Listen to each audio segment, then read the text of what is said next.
And by live, I mean recording. We are recording. This is your NWA Powerrr recap, brought to you by realnerdcorp.com, RealNerdcorp.com. If you're wondering, why wasn't there a live stream? You can be like, hey, we don't live stream this. We record it in our basements, like dweebs. I'm your host, as always, Chad Porto. I can be found on Twitter at ChadNerdCorp, ChadNerdCorp, and on Instagram at Chad's Photo Hut. I had garlic, so it's going to be coming up throughout the recording. Chadsphotohut had to make me my stereotype meal, pasta and noodles and garlic bread, because, you know, I'm just that stereotype. Joining me, as always, is a man who cannot be stereotyped. He's the man, the myth, the legend himself. He's the man who tore down Space Mountain.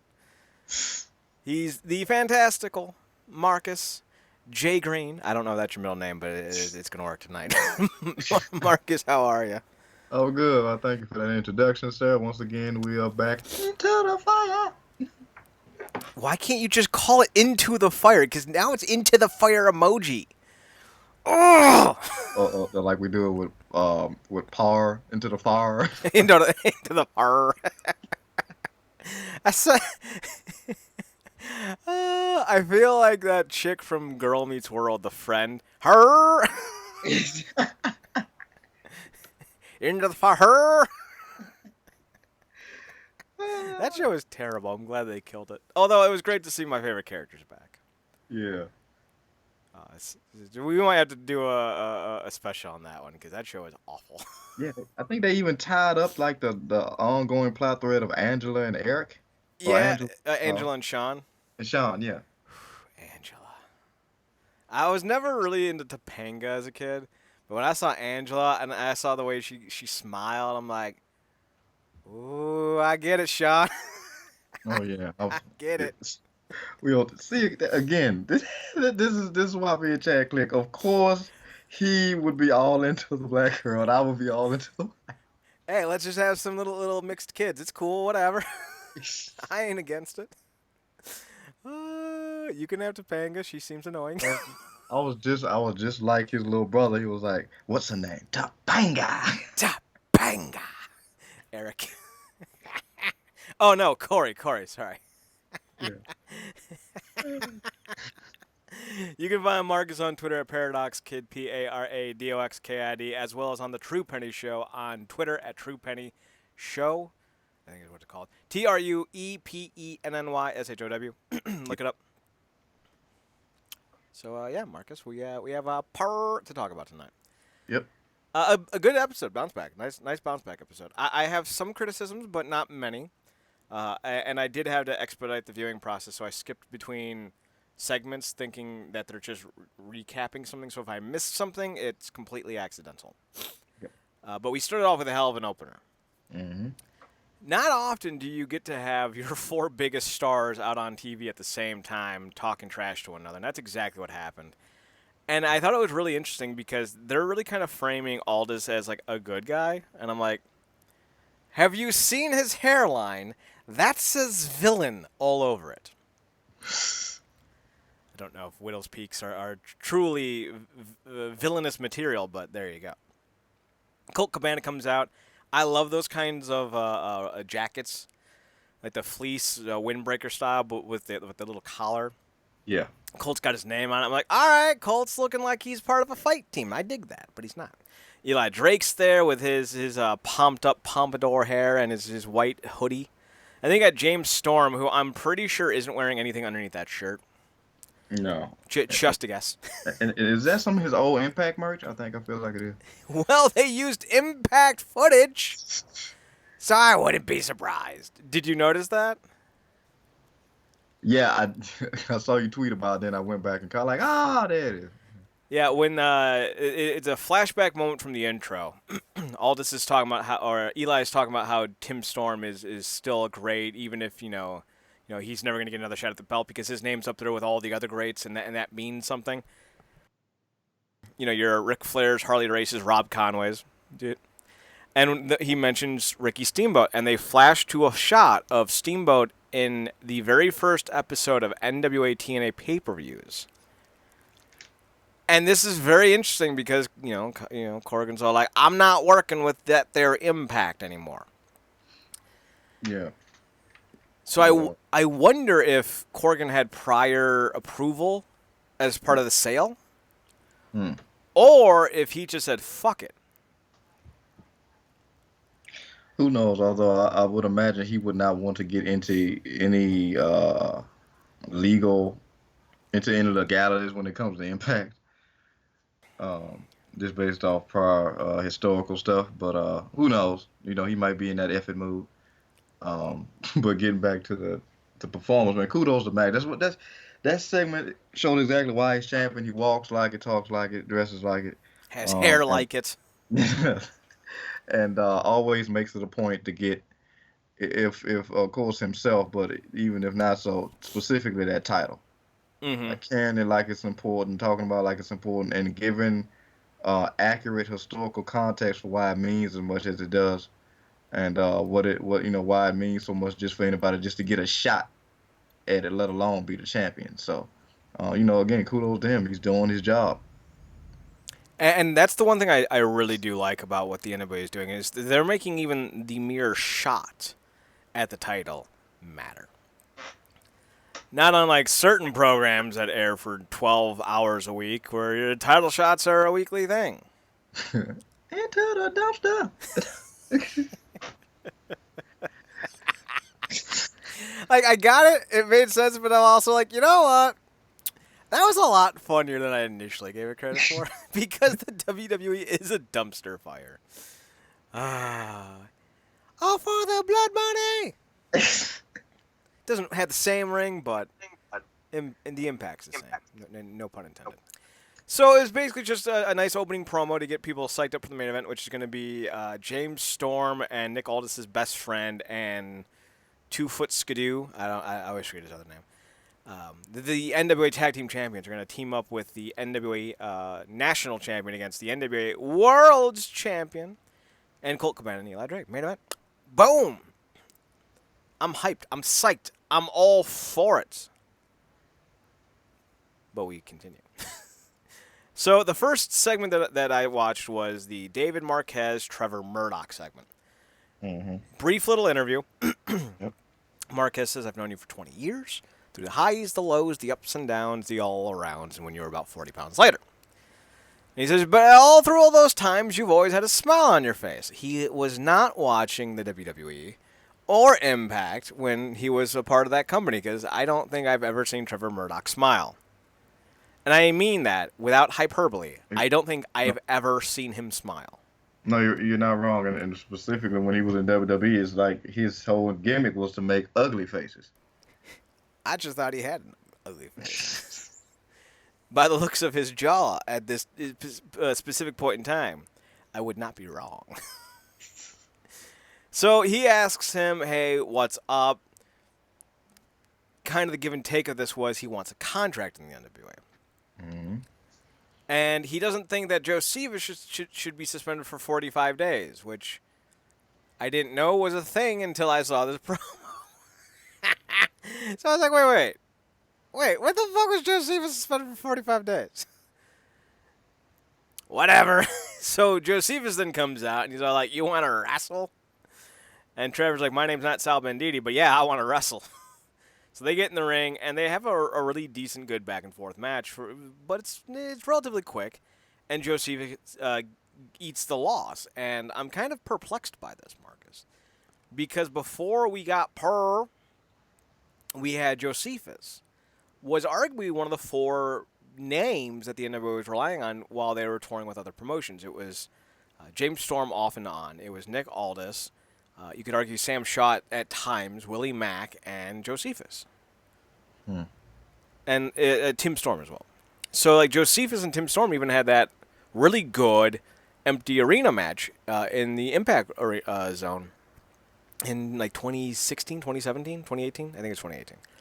So, they've had really, like, big emphasis on Josephus. And one of the first big NWA World title matches involving NWA quote-unquote wrestlers was Nick Aldis versus Josephus.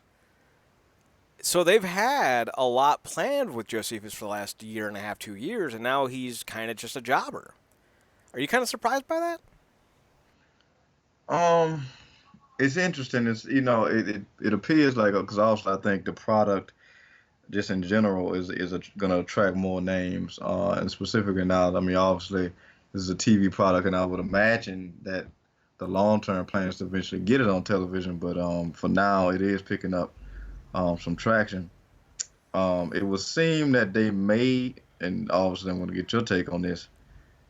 They may see like Murdoch being a better whole fit for the brand, and maybe see more things in him long term. Because Murdoch is just straight up in your face, smash mouth, pulling no punches. And Josephus, because this is really me getting consistent um, viewing of the man. He got this gimmick of like he talks to some type of spirits or something. He's like a spiritual guide, yeah. Yeah, and maybe it's that they don't feel like that may catch on as readily as just Trevor Murdoch just being this hard guy that just backs up what he says. It's like again, like I said, it fits more readily with the NWA brand. In general, so it's I'm not that shocked because we see a lot of shifting gears with guys and just stuff when I guess the medium changes because it was one thing when it was independent, not necessarily being shown in this avenue, in this particular medium. And now that they're getting more eyes and stuff on the product, they see Trevor as more marketable. So, I think those are very fair points. I don't necessarily disagree with either of them either. My only kind of perception is Josephus is a heck of a talent. I don't see that you need to push Trevor Murdoch ahead or in spite of Josephus. Like, I don't think Josephus needs to be the one eating these pins, but I do agree that Trevor Murdoch has an old school NWA Harley Race esque kind of vibe where he's just gritty and he may not be able to go 5 rounds in the UFC, but if he hits you, it's gonna fucking hurt. So I get why you want to push him, but I don't see why Josephus Olsen getting the stop start treatment yeah. because you could have had anyone eat a loss to Trevor Murdoch. Because I don't see them doing a lot of major matches before they have their first pay per view in December. So like I still think they're going to do Drake and Aldis at the event. It just makes the most sense. Mm. But I don't know what changed with Corgan's perception of Josephus because yes, you're right. The medium did change, and usually that does cause some kind of kerfuffles. And you're expanding the roster to actually have a roster. So that's going to obviously raise the profile, but I would have thought Josephus above anyone else would have been a bit more protected. But, it is what it is, and we'll see how this stuff plays out long term. He also isn't with his spiritual advisor anymore, who's that bald chick from last week, who had that invisible hair cream or whatever it was. Mm. They used to be a set. So I don't know if her departure from him is part of this angle, because we're still trying to figure out what's going on with these TV shows.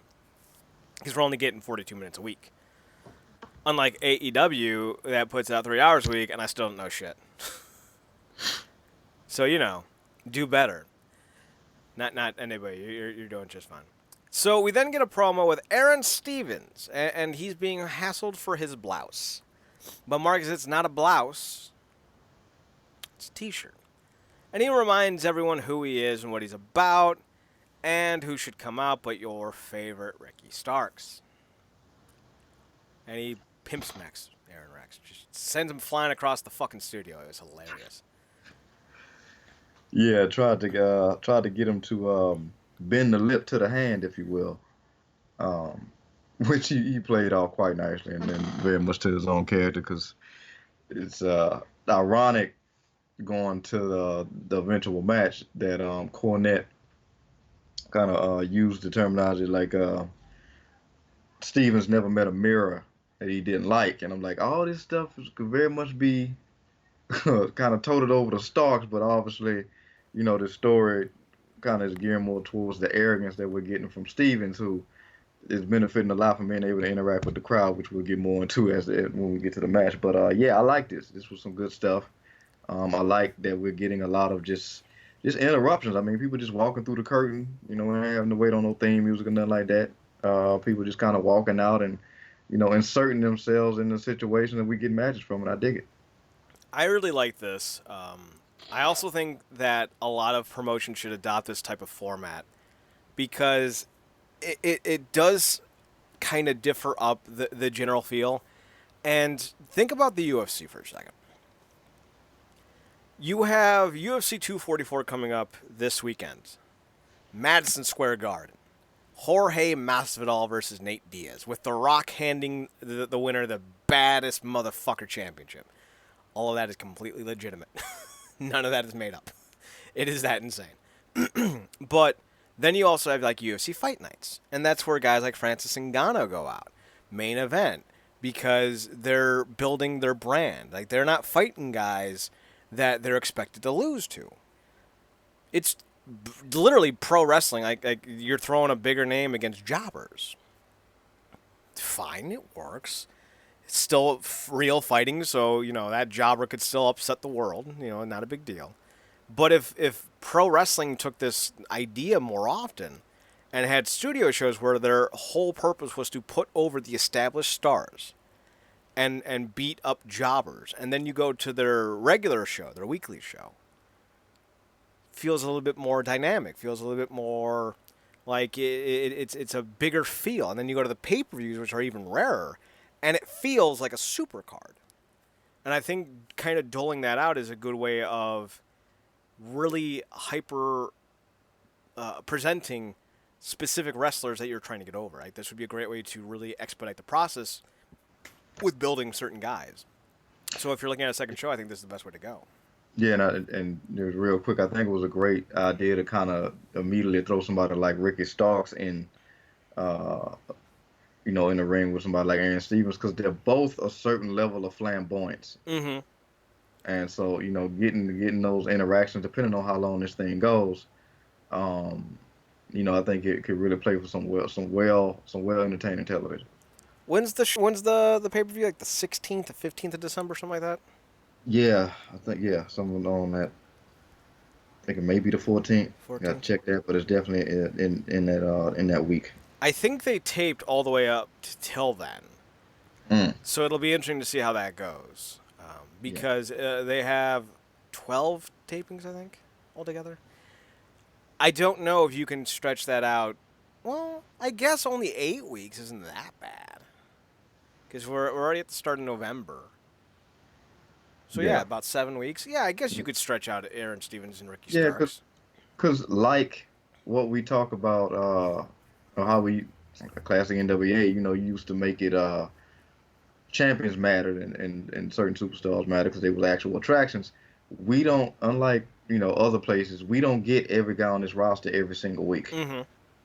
So yeah, I think that lends itself more to stretching that out. And also Stevens could easily write it off as like, I had an acting class or an audition, and now I'm back to take care of that little ass stain or whatever you want to call it. I filmed a critical role for the greatest auteur of our time, Michael C. Bay. Michael C. Bay. We then got a commercial. Austin Idol, you are a funny, funny man. So he does something called the kayfabe cocktail. It's a liqueur for those that are wrestling fans in life. And then he talks about how if you're alone at night and that pretty girl next door is all alone too, drink this and invite her over, because kayfabe cocktail is sexy. But the line that got me, like, all this is fine. But the line that got me was at the end. He goes, "I tell you what's in it, but that's not kayfabe." And I'm just like, winner. His stuff is getting better by the week, and it's funny because I couldn't help but think, I'm like, this looks like something that Les Champions might want to try. That would be a great co-sponsor. Do you know who enjoys kayfabe cocktail? Le Champion himself, Chris Jericho.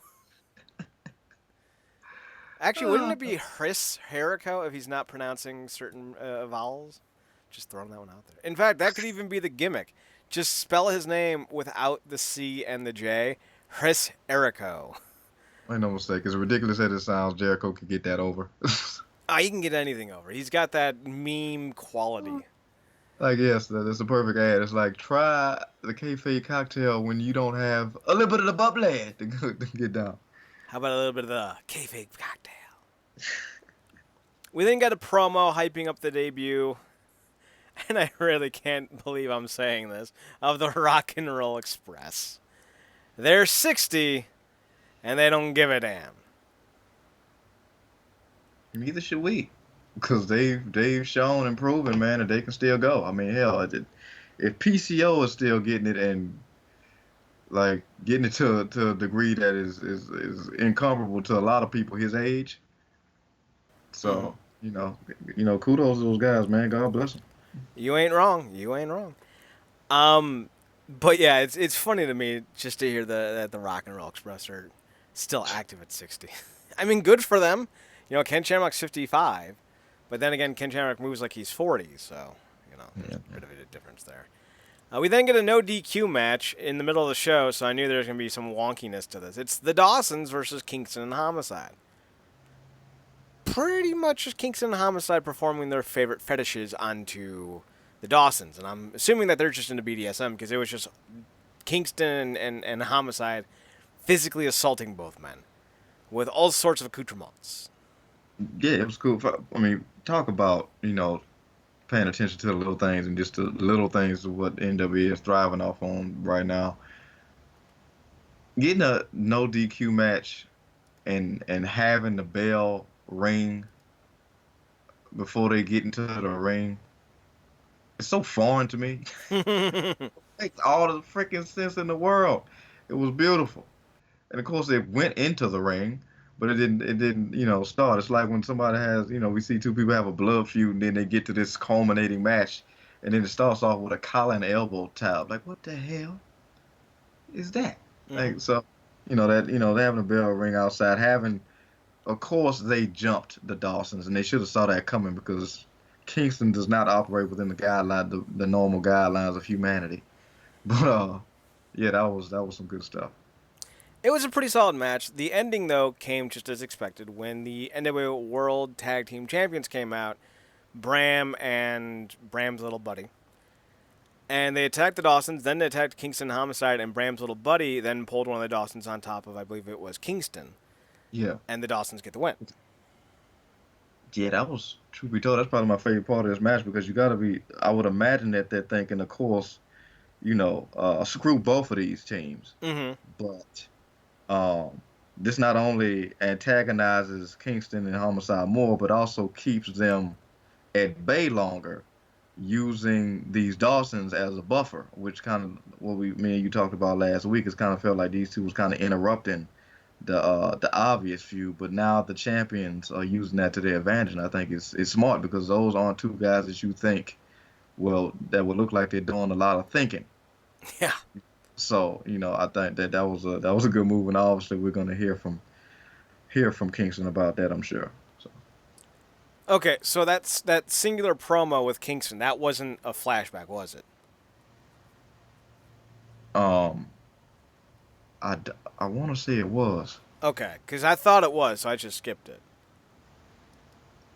I guess, was there another promo from Kingston on the show that I missed? No. Okay. No. You just mean in general that we haven't heard the last of Kingston? Yeah, no. Okay. You're going to say, y'all ducking us. You know how you go. Y'all ducking us. You want to come up here and hit me like that? Speaking of hitting like that, Marty Bell. What's up? Gorgeous. She's a Cleveland fan. So, obviously, we're already married. Wonderful smile, beautiful hair. Beautiful hair, wonderful smile. Just, she's got the pata and the whacha and the ooh. Oh, a lot of that whacha. Wingo! She's talking about her absolute love of her best friend, Allison Kay. I didn't know they were friends. Oh, yeah, real life. Yeah, great. Yeah, BFFs. Yeah. Well, Marty Bell could do better. Allison Kay couldn't. And she's talking about how she wants the opportunity at a title, and that's what this is all about, opportunity. And her opponent for the evening is going to be Ashley Vox, who herself is looking for opportunities. Now, I don't know if Miss Vox is bisexual or if Miss Vox is a lesbian, but if she's bisexual, Marty and me are calling. But both women are fantastic in the ring. Ashley Vox, for some of you, may be remembering of her brief stint in Impact where Disco Inferno had an intergender match in 2019. Yikes. But Vox was used in that match, and she was also in a Battle Royal at one point, and this was in Philadelphia, if I remember correctly. And I love Ashley Vox. She's a great talent. Like, jokes aside, she's fantastic. And Marty Bell, we've already seen what she can do in Impact. She was part of the Dollhouse with Taryn Terrell and Awesome Kong and Jade. There it is. So we know that she's great, and I really enjoyed this match. This might have been one of my favorite matches of the night, if not my favorite match of the night. What do you think? Yeah, I mean, agreed. I mean, it's good to see. Not only is it good to see, competitors really, making it a point to make their intentions known and, getting directly down to business. But it's also good to see these champions coming out and kind of trying to light a fire up under the ass of their challengers, looking for an actual challenge and scouting said talent. Despite having faced both women, um, respectively and beating them. It was cool. Not only for Allison, had to pull myself back from calling her Sienna. Allison not only representing a friendship with Marta, but it's like, look, I love you to death, but I don't think you're ready. And I just beat you. So, you got to prove to me and everybody else, not only why you deserve another shot, but that, you can get the job done here. So I dug it. I definitely appreciated that she did not interfere in any way. She was just there, so. I also love that she didn't put her hands on anyone. She Yeah. has that I'm better than you smugness, Hmm. but she doesn't need to cheat. And that makes her even more despicable. It's one of the Yeah. reasons why someone like, well, I mean, John Jones does cheat. He pokes people in the eyes. But it's one of the reasons why John Jones is always getting the heel heat. Because he's beating people and then he's bragging about it. Oh, it's so dickish. It's funny you say John Jones cheats. I'm like, in what way? In all ways. Ah. But yeah, one criticism specifically to Ashley Vox, I do not like her submission finisher. What was it again? It comes off like a purposefully half-assed submission because it's like a hammerlock with a I'm gonna put my hand under your chin and push it in the opposite direction of your arm. That I'm Oh, yeah. Yeah, it, okay, I remember it. yeah, it doesn't look good. It doesn't look like it's as effective as she wants it or thinks it is.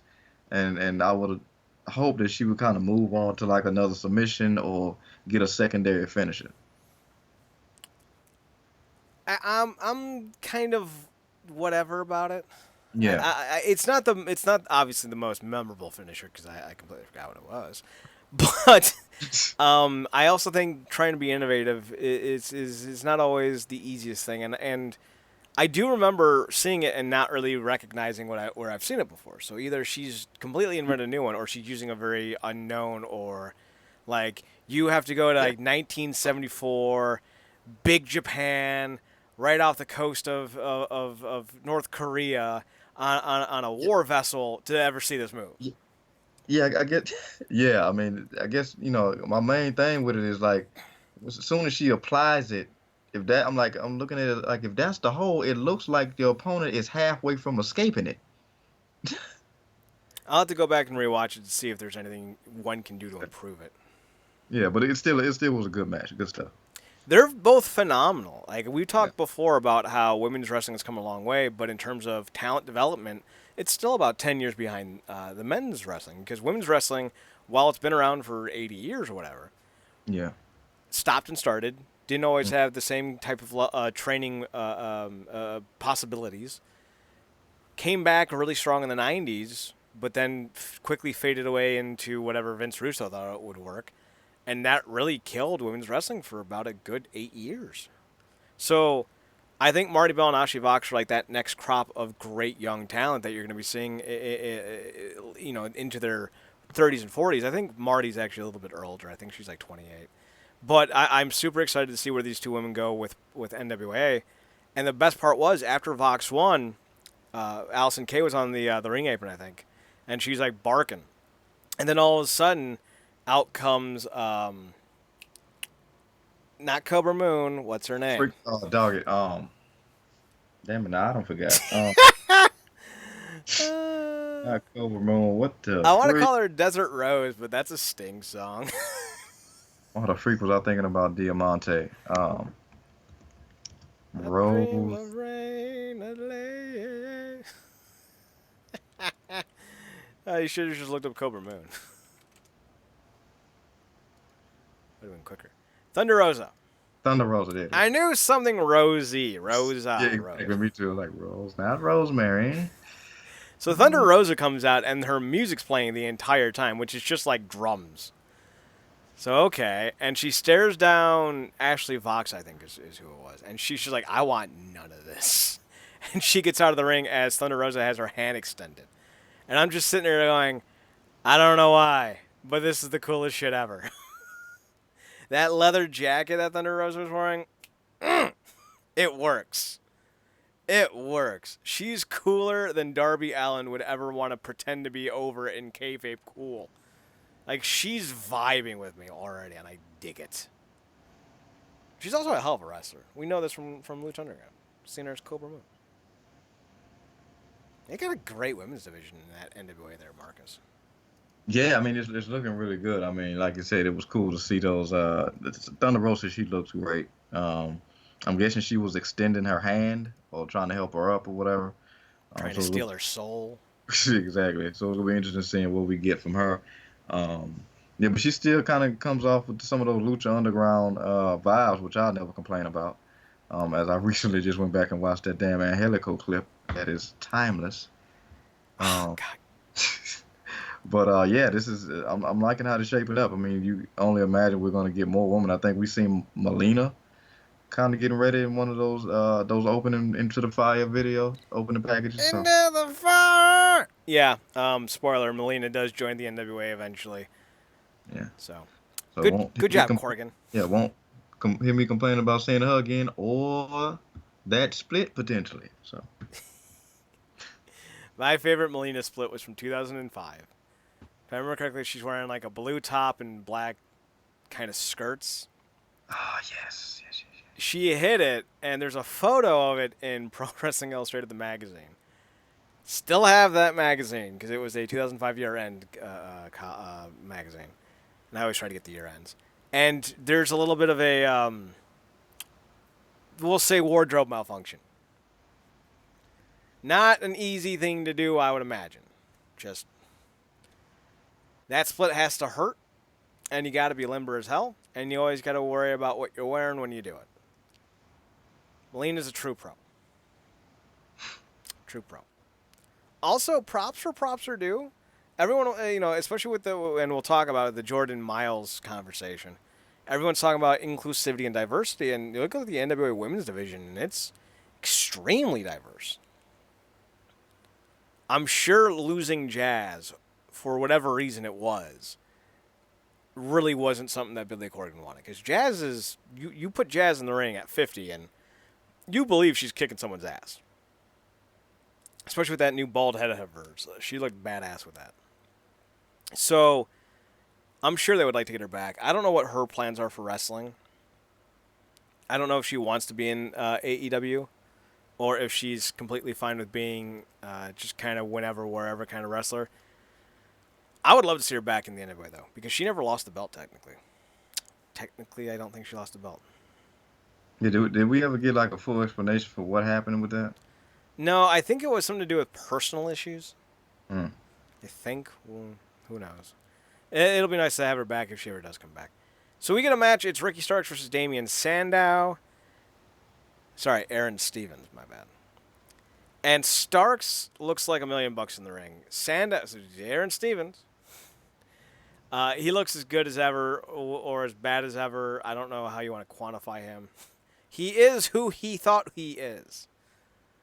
Denny Green, R.I.P. Match ends, though, when Starks hits the roll-up. He looks to grab Stevens' tights, but then he holds off and instead flexes. I don't know if that was just something that he thought of last second, or if he realized he's not playing a heel, because he was signed as a heel. Like, all of his promos, all of his conversations, all of his previous work was as a heel. So my thought was when he went for that roll-up, he just instinctively went for the trunks thinking he's a heel still, but then he parlayed off that. I'm not sure. A solid match, and it did its job to extend this Starks-Sandow, Aaron Stevens thing. Marcus, any thoughts on this one? Oh, I dug it. I liked it. Like Starks got a lot more in his also that he's kind of revealing slowly, and I dig that. Um, and Stevens did his usual stuff, and I just thought they clashed really well, and I appreciate the fact that we don't necessarily have to end every match with these big moves. You know.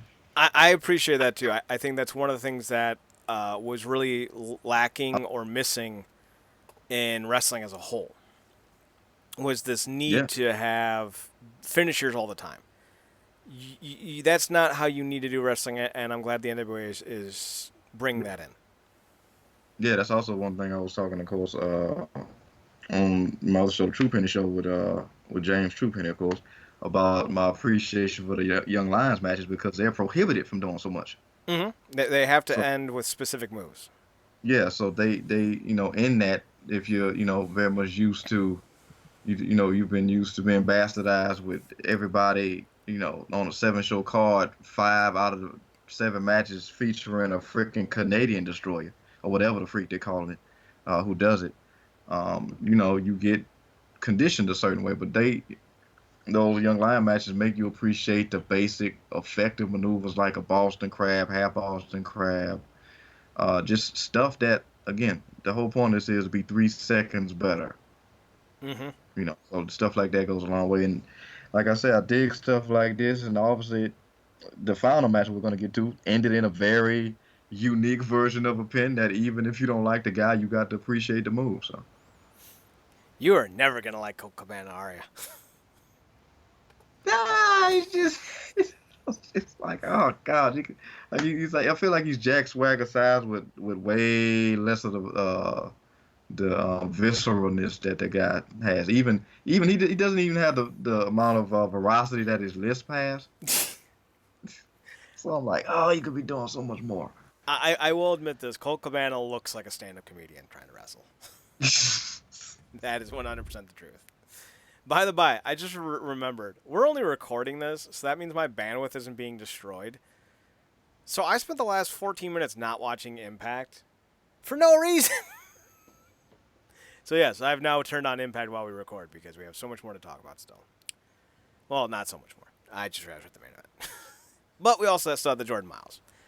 So we have Nick Aldis, Colt Cabana, and Mr. Anderson versus James Storm and the Wild Cards, which is Thomas Lattimore, Bram, whatever you want to call him, and his little buddy. One of these days I'll remember his name. It's the wild card, so that would be like Bram and his +1. It's Bram and his 21 or 11, depending on how it's needed. Or no, it's 21 and 1 depending on it's 11 and 1 depending on how it's needed. Never mind. I know how to do shit. So what did you think of the main event? Because we just talked about the fact that Colt Cabana won it. Yeah, I mean, I thought it was cool. Because the implication of this match was that if Colt won, he'd get a shot at Storm and his title, but if Storm's team won, he would of course get a rightful shot at Magnus, but he would also have to essentially vacate the national. So I feel like this is continuing to build up that build towards the Cowboys' frustrations of like every time 1 step forward, 2 steps back sort of thing, where not only does he of course miss another opportunity to get a shot at Magnus, but the guy who was telling him that the title that he holds is rightfully his is the guy that's getting that shot. So I dig it from that perspective. And there is truth to that because Colt Cabana was not supposed to lose that belt. He got hurt, so they made the decision to have James Storm win it at a Ring of Honor show of all places.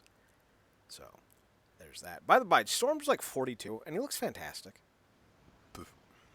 Yes, it's funny. I think did he get in like far more better shape when he left Yes. Impact? Yeah, yeah, he did. Yeah. Yeah, he got yoked.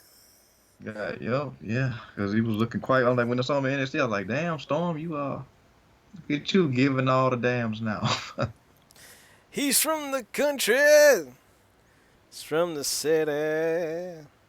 Love that song. It's a good song. Time rolls by. I think this is how the lyrics go. Anyway, so overall, I would give this show probably a B. Yep. I think Same. it's a strong B.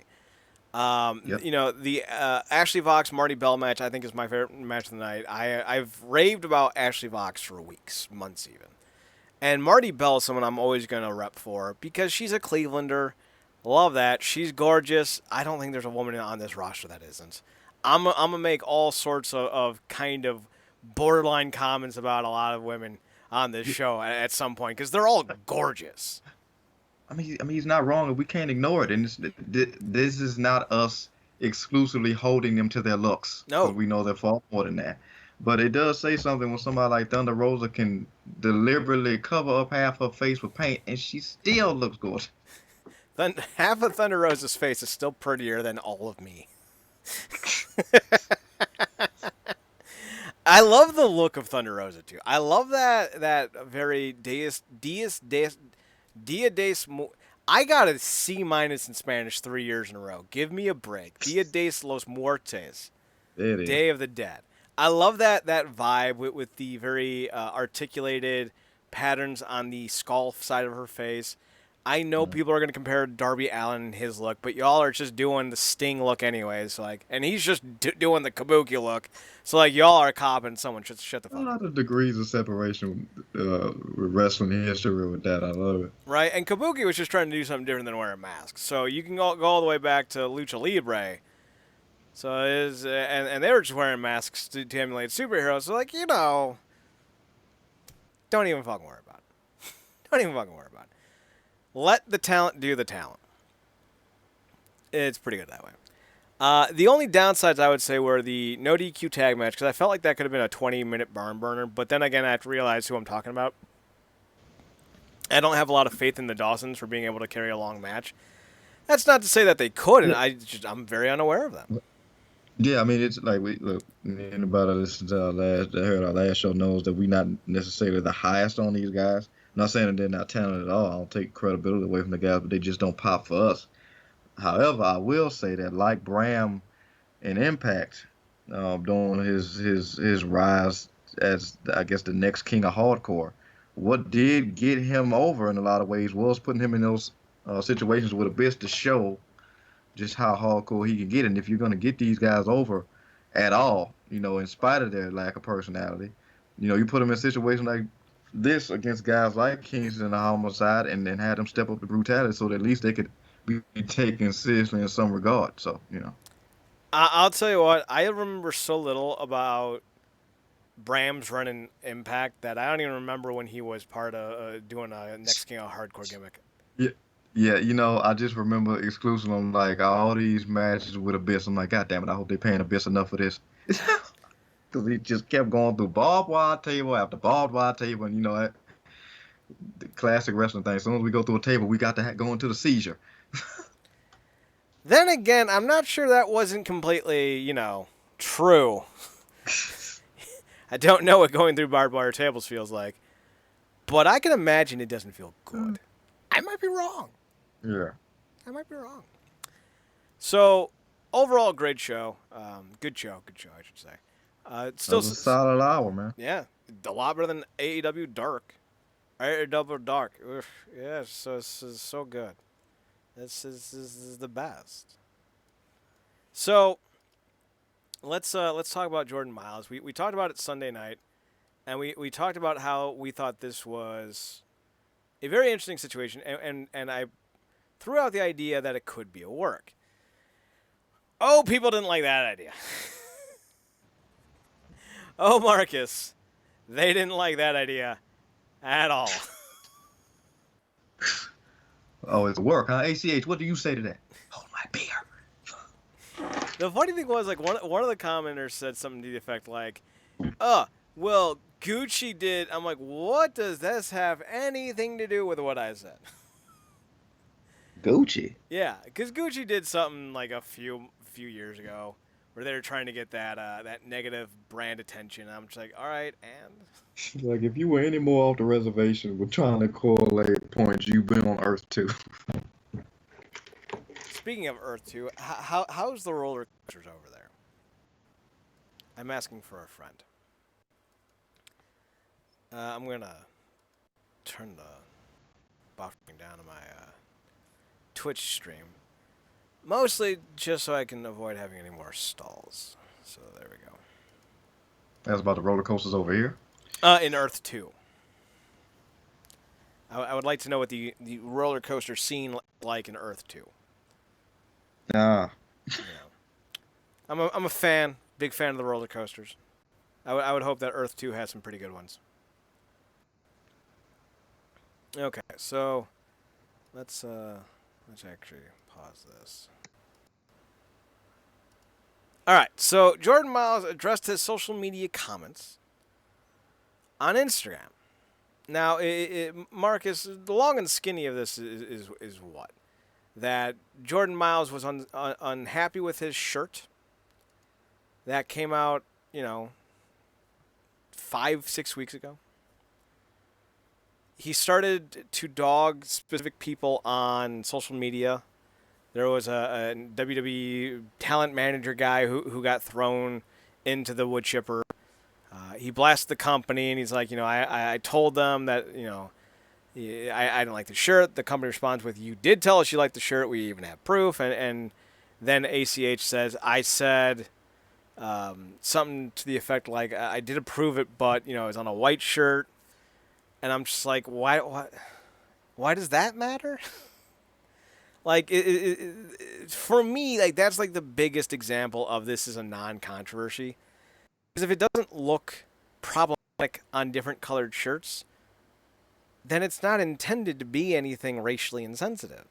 I can tell you what blackface looks like anywhere.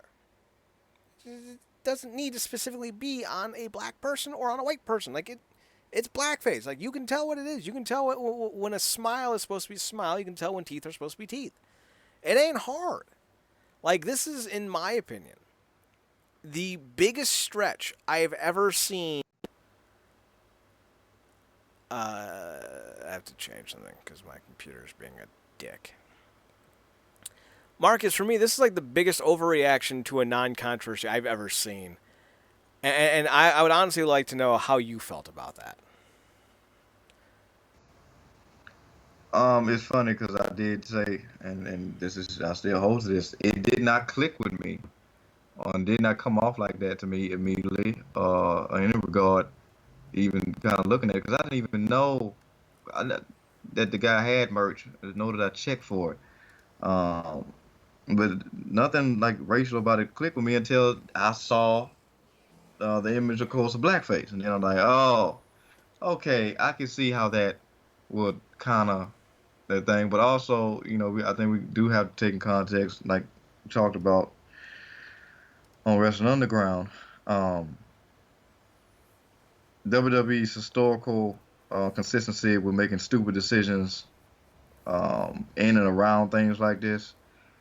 Also, the time that we living in, where everybody's just set to go when it comes to anything in this regard. Um, but yeah, it didn't immediately click with me like that. But a stretch, yeah, I do think it is an over um, blown thing. But it's funny because this is one particular instance that we have heard about with ACH Jordan Miles. Um, I wonder just if this was like the one thing that happened, or has this been building across the industry, or this is the only thing that WWE did to put him in this mindset that we're hearing about.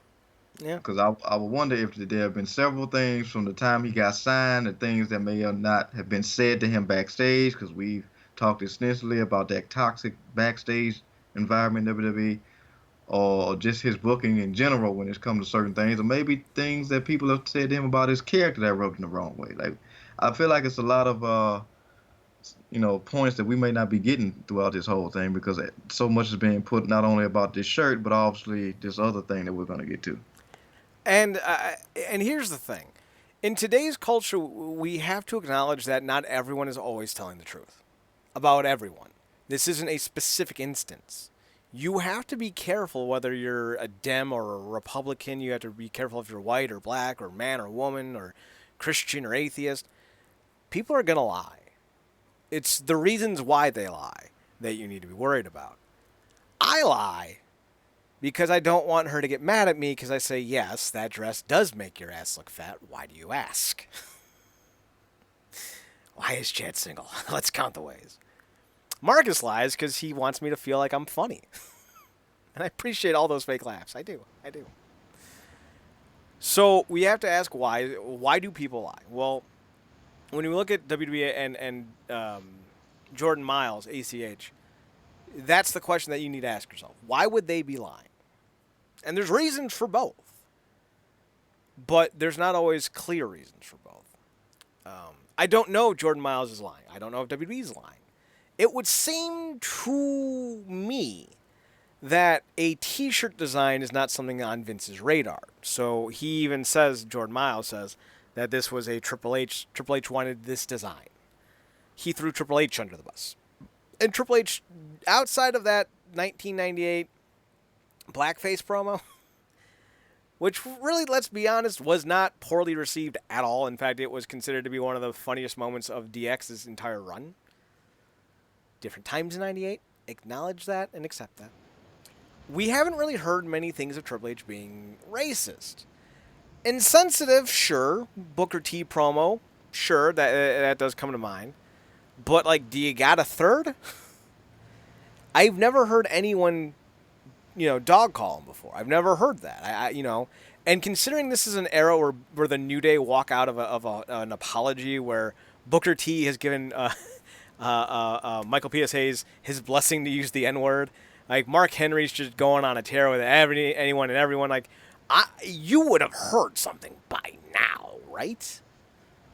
And also, Triple H has been booking NXT for years and has routinely put black talent over. So there's not really the same historical significance with Triple H as there is with Vince McMahon, who we can look at him and go, you so racist, the Klan hate you.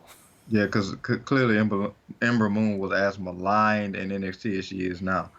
But, I do and of course, this is, She's got a great smile. Great smile. Love her. But and of course, yes, this is coming from the African American. Well, I'm not saying anything about it, Mark. Oh wait, you meant you. Sorry. Yeah. But there, and just to play a bit of devil's advocate, there could be. I mean, I would imagine there's some for a few guys with Triple H specifically, there could be like some racial ignorance there. Mm-hmm. Because you can't give somebody an experience. No, you can't. You can't. I mean, you can explain it all day, but they got to walk a mile in your shoes. He doesn't know what it's like.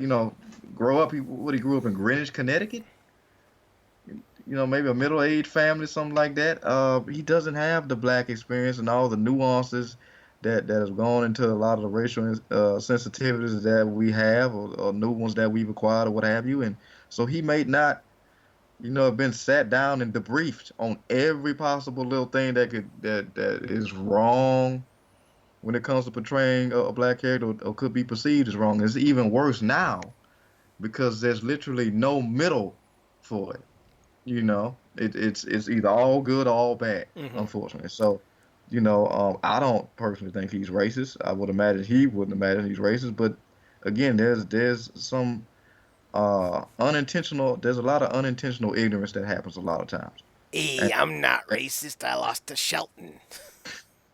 And like you always talk about, us being so quick as a society, and also a lot of times as a community, quickly to demonize somebody or to outright cancel them. We don't allow the nuance of ignorance to be thrown in play. Yeah, and that's the truth. Like, Ignorance of the law is no excuse, is what you'll always hear in a courtroom when you get arrested for doing something or get a ticket for doing something you didn't know was a problem. But the thing is being ignorant to something and being hateful about something is vastly different. You know, we talk all the time about intent. What's the intent? Well, if Triple H's intent was to get Jordan Miles over, all right, the shirt was a bad idea. Do better. But we live in such an extremist time where everyone is so fragile and fragmented that we can't just accept when someone screws up, it has to be the end of their existence. And I don't understand that. I don't. I've never been a fan of that, and I'll never be a fan of that. You know, I think people should Yeah. have the right to make mistakes and learn from them. Yeah. And I guess maybe, to add another prong to this whole thing. Also, me, being a young African American, I, feel like I can't tell other African Americans, how they should or shouldn't take this whole thing, because, they may have, had to deal with maybe being teased with that particular image or what have you, or, or just deal with horrible stuff in terms of being teased about their race in general. Whereas, thankfully, I've not had to deal with a lot of bullying when it's come to my race. Just bullying from a short guy with glasses that comes off like a dweeb. Just bullying from that perspective, but not necessarily for my race. So I can't tell somebody how to or not to feel about that because again, I don't have the experience, and they may be a lot more sensitive about that particular image or anything related to it because for a lot specifically darker toned black people, they have very much been that image has very much been used as a negative connotation and specifically a tool to harm them with. So, again, we live in hypersensitive times, but I do think this particular thing, and specifically when it comes to wrestling fans, because again, there's a lot of people looking for their, like you said, they're off with their head and they're looking for their spot of blood. But specifically wrestling fans, again, these are the same people who I'm still looking for you guys. They have canceled Meltzer. Still looking for that letter.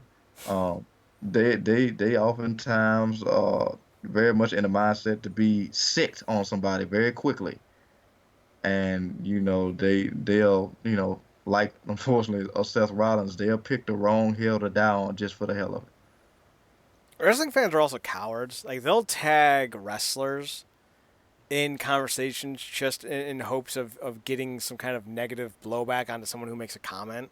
Hmm. That's such a cowardly little thing to do. Ah, let people live. Hate, Like fucking hate Christ. that. Hate that. I'm gonna just keep atting Adam Thornstowe because he's fantastic at life. I love that man. So I bring up everything that I brought up though, Marcus, to kind of ask a question because I never want this show or any of the shows we do for Wrestling Underground to be kind of derived as this is the only way to take it. Yeah. I play devil's advocate quite often because I took a lot of law classes. That was something I was super interested in, and we always had to play devil's advocate. We always had to look for a reason why someone was innocent or why someone was guilty, even if they were guilty or innocent. Is it possible, you think, that Jordan Miles is just a contemptible human being that no one can stand? And I ask this only because there's a lot of people who are not vibing with him. There's a lot of people who are publicly calling him out for what he said. And we also have to address the fact that, and apologies if I'm not allowed to use the term, but I don't give a fuck. Jordan Miles, ACH, called Jay Lethal and Uncle Tom, which, as far as I'm concerned, and you might need to shed some light on this for me, is the second worst thing you could call a black person, and the first worst thing a black person can call another black person. Yeah, well, I think the Uncle Tom was one of the earlier ones. Now it's Coon. So that's kind of taking the replacement of a traitor, so to speak. Yeah. Yeah. In the Italian community, calling someone a rat or a snitch is the equivalent. Like if you call someone a snitch, or you call someone a liar in the Italian, it carries a lot more weight because usually those people ended up dead. So like, you don't want to be a fucking snitch. You don't want to be a traitor. And of course, two of those words, both of those words, specifically snitch, has been adopted universally now. Mm-hmm.